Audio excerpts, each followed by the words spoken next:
Salve os amados irmãos, com a paz do Senhor Jesus, amém? Aqui quem vos fala, mais uma vez, sua irmã em Cristo, irmã Tayla. Vamos ler a palavra do Senhor que se encontra no Evangelho de Lucas, capítulo 21. Nós vamos ler do versículo 1 ao 4. A pequena oferta da viúva pobre. E olhando ele, viu os ricos lançarem as suas ofertas na arca do tesouro. E viu também uma pobre viúva lançar ali 2 pequenas moedas. E disse: Em verdade vos digo, que lançou mais do que todos esta pobre viúva.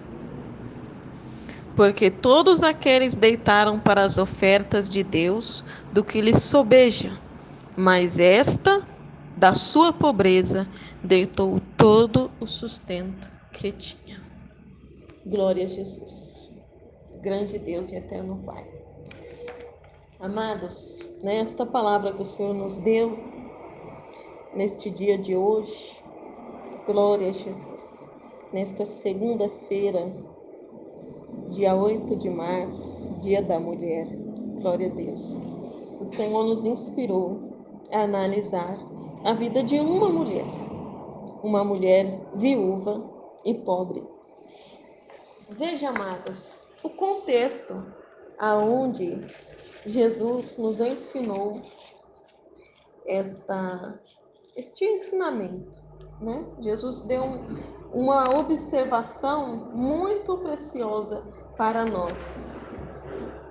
O contexto desta observação está entre Jesus ensinando os discípulos a se guardarem, né? Ou não andarem junto dos escribas, que querem andar com vestidos compridos, amam as saudações nas praças e as principais cadeiras nas sinagogas, os primeiros lugares nos banquetes, e que devoram as casas das viúvas, fazendo por pretexto largas orações. Estes receberão maior condenação.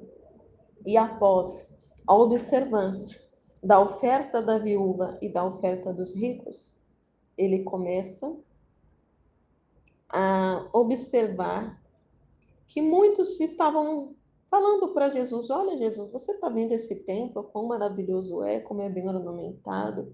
Então, este templo só é assim, Senhor, por causa destes homens ricos que o Senhor despreza. É eles que o sustentam, eles que dão as pedrarias, os ouros, os materiais para fazer esse templo tão maravilhoso em honra do nosso Deus. É como se eles dissessem assim, não é? Mas então, Igreja do Senhor, o Senhor nos mostra que tudo que é de aparência, Deus despreza. O que Deus se agrada é o que vem do nosso coração. Veja você, aqueles escribas exploravam e devoravam a casa das viúvas com o pretexto de fazer largas orações, ou seja, olha, dona viúva, eu estou aqui na tua casa porque eu estou vendo que a senhora está precisando de oração. Vamos orar, vamos repreender todo o mal, repreender toda a seta. E orava, ou seja, ficavam lá de manhã para o café da manhã, meio-dia para o almoço, à tarde para o café da tarde e muitas vezes até à noite para a janta. Mas devorando a casa das viúvas, tudo que elas não tinham, porque elas eram viúvas, elas não tinham marido, nem filhos, nem parentes para que as sustentassem, para que as amparassem. Então, muitas vezes, Igreja do Senhor, elas viviam de doações, e essas doações que elas recebiam ainda tinham que dividir com os escribas devoradores, interesseiros, porque a Bíblia diz que eles faziam largas orações por pretexto para devorarem a casa destas mesmas viúvas. Mas veja, Igreja do Senhor, que papai, que o nosso Cristo Redentor condena tudo aquilo que é feito de aparência. Olha o que ele falou aqui no versículo 43 do capítulo 20, versículo 46, perdão. Guardai-vos dos escribas que querem andar com vestidos compridos e amam as saudações nas praças e as principais cadeiras nas sinagogas, os primeiros lugares nos banquetes. Igreja, sabe quem são esses aí? Aqueles homens e mulheres que se dizem de Deus, cheios do Espírito Santo, de dom, de cura divina, de revelação, de pregar a palavra, mas se ele for na tua igreja, ai de você, se não der um lugar de honra para ele ou para ela lá no culto. Se tiver um banquete, opa, ele quer a cadeira da cabeceira. Ele não quer qualquer cantinho ali na casa, né? Igual hoje, muitas vezes, é feito churrasco aí na casa do povão. E aí, ó, não tem cadeira para todo mundo. Acha um cantinho aí e se enfia. Não, isso para ele é uma ofensa. As principais cadeiras na sinagoga, saudações nas praças, sabe? Aonde eles passam, eles querem ser ovacionados, adorados, admirados. Olha, este daqui é o pregador fulano de tal, homem de Deus, cheio do poder, cheio da unção, né? E querem andar essas vestes compridas aqui.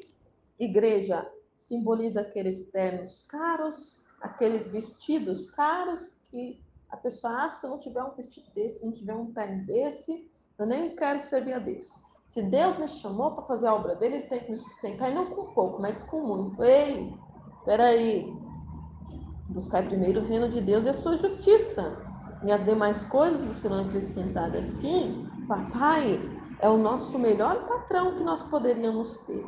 Ele nunca nos deixa faltar o nosso salário, mas olha, o coração do Pai Nosso nos ensina, o pão nosso de cada dia nos dai hoje. Não queremos e não devemos exigir de Deus as coisas caras, supérfluas para a ostentação. Mas a Bíblia nos diz o quê? Contentai-vos se tiverem o que comer e o que vestir. E pronto, acabou. Igreja do Senhor. Mas, logo após o Senhor exortar, ensinar os discípulos a não se atentarem à ostentação, à falsidade, à vida de aparência dos escribas, ele vai no templo e observa as ofertas que eram feitas e deixadas na Arca do Tesouro, né? Eu estava pesquisando um pouquinho aqui, igreja, sobre a Arca do Tesouro, né? Essa Arca do Tesouro, diz aqui na pesquisa que eu fiz, que ela começou a ser colocada no templo na época do rei Joás. Então não era a oferta que era dada para os sacerdotes, para os levitas do templo, não. Essa Arca do Tesouro, né, ela foi estabelecida na época de Joás, porque ele recebeu o reino totalmente defasado, a casa do Senhor totalmente destruída, estragada. Os filhos de Atalia tomaram tudo que tinha do bom e do melhor na casa de Deus e levaram para servir aos Balaíns. Então a Bíblia vai nos dizer, igreja, lá em 2 Crônicas e em Reis, acerca desta história, que ele colocou lá um gasofilácio de madeira, fez um buraco no meio e falou: se depositem aqui tudo o que for doado para a restauração da casa do Senhor. Então, esse dinheirinho era para a manutenção do templo. Amém, igreja? Porque muitos hoje são contra dar oferta, contra dar dízimo. Não, porque a casa, Deus não precisa, Deus é bom, a oferta e os dízimos é ajudar os pobres e as viúvas. Realmente. Mas um templo, ele tem uma manutenção. E era acerca disso, ou aliás, era por isso que era colocada aquela arca do tesouro ali no templo, para que fosse feita a manutenção, porque é necessário ter uma manutenção constante, pagar carpinteiro, pedreiro, encanador, eletricista, né? Todo o pessoal ali que trabalha na manutenção e conservação do templo. Deixa eu achar aqui, igreja, para vocês saberem onde é. Sobre a Arca do Tesouro, né? Está aqui em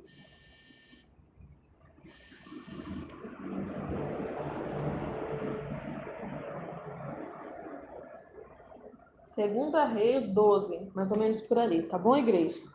E então, já para adiantar, o Senhor observou que os ricos lançaram as suas ofertas na arca do tesouro. Mas ele também viu uma pobre viúva lançar ali 2 pequenas moedas. E ele disse: em verdade vos digo que lançou mais do que todos esta pobre viúva. Jesus conhece, né, igreja? O que a gente tem, o que a gente dá para Deus. E mais do que uma lição sobre o dinheiro ofertado na igreja, na casa de Deus,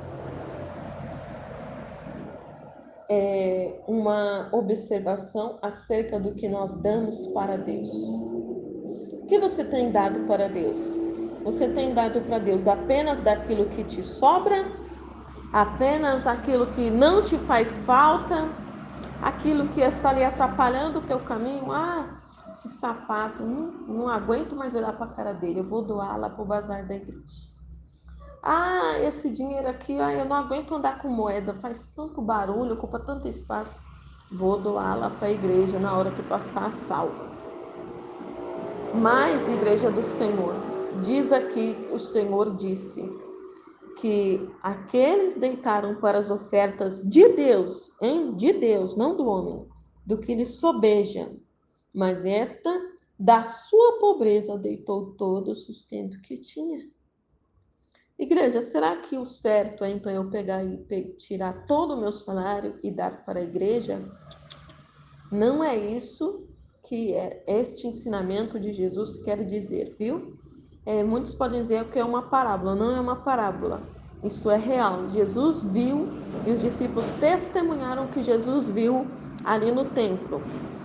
Então, o que isso quer dizer é que nós devemos sempre dar o melhor que nós temos para Deus, mesmo que este melhor para os outros não seja nada, porque para aqueles ricos, a oferta daquela viúva, aquelas 2 pequeninas moedas, não era nada, era refúgio, era sobra, era desprezado.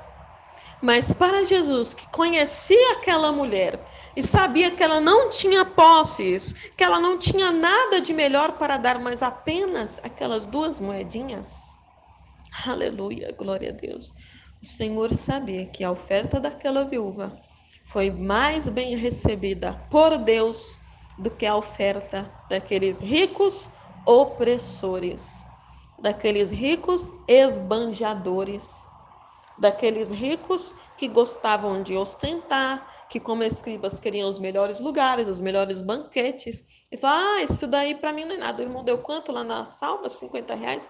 Eu vou dar 100 reais, não, eu vou dar a nota de 200, isso aí para mim não é nada, a casa de Deus merece o bom e o melhor, e realmente, merece o bom e o melhor, mas o que tua mão esquerda dá, não deixe que a direita veja. Então, igreja do Senhor, sempre procure dar o que você tem de melhor para Deus. Não resto, não porcaria, porque o Senhor sempre te dá o melhor.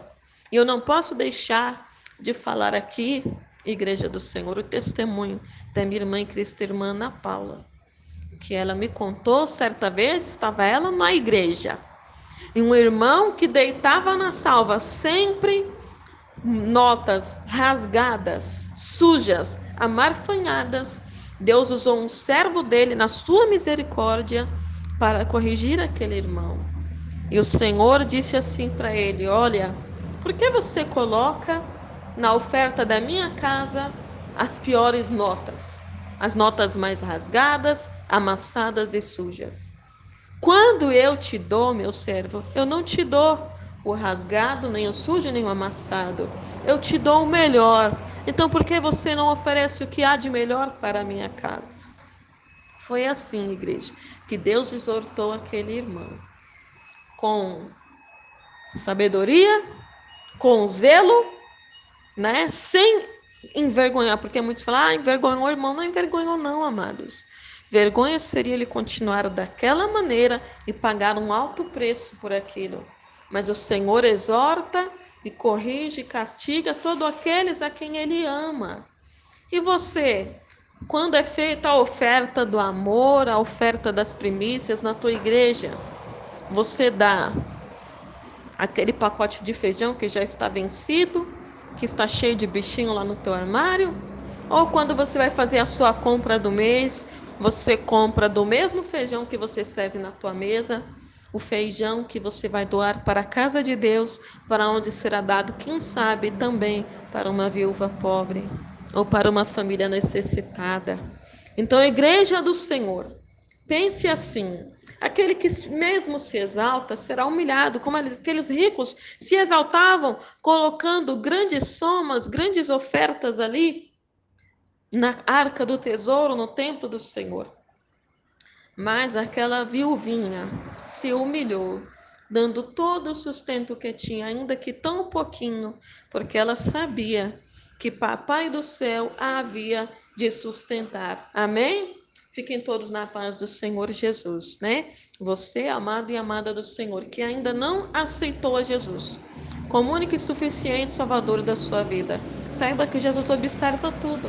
Ele tem observado que você tem um coração bom, que você ajuda o próximo, que você não faz mal a ninguém, né? Que você ajuda até mesmo com dinheiro aquelas pessoas que estão necessitadas. Mas ele te fala uma coisa: ainda te falta uma coisa.